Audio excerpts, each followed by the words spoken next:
Native வந்தால் நான் ரொம்ப ஆசைப்படுறதும் டிரைவிங் தான், ரொம்ப யோசிக்கிறதும் டிரைவிங் தான்.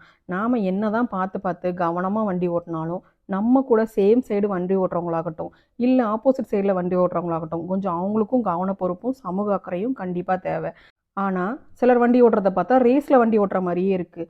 சிலர்லாம் ஹெல்மெட் போடுறதே இல்லை. சிலர் ஃபோன் பேசிகிட்டே வண்டி ஓட்டுறாங்க. சிலருக்கு பிரேக்கு, இண்டிகேட்டர், ஹாரன் இதெல்லாம் வண்டியில் இருக்கான்னு தெரியல. இருந்தாலும் எதுக்கு யூஸ் பண்ணணும்னு தெரியல. யூஸ் பண்ணுறதும் இல்லை.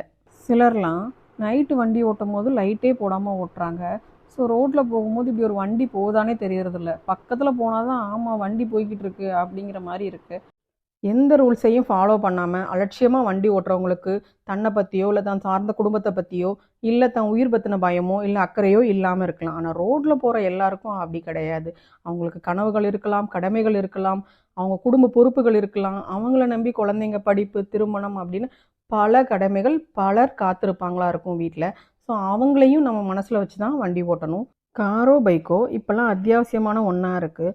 ஸோ வண்டியை அவசியத்துக்கு ஓட்டணுமே தவிர அலட்சியமாக 1000 கனவுகளோடு இருக்கிறவனோட உயிரை எடுக்கிறதுக்காக ஓட்டக்கூடாது.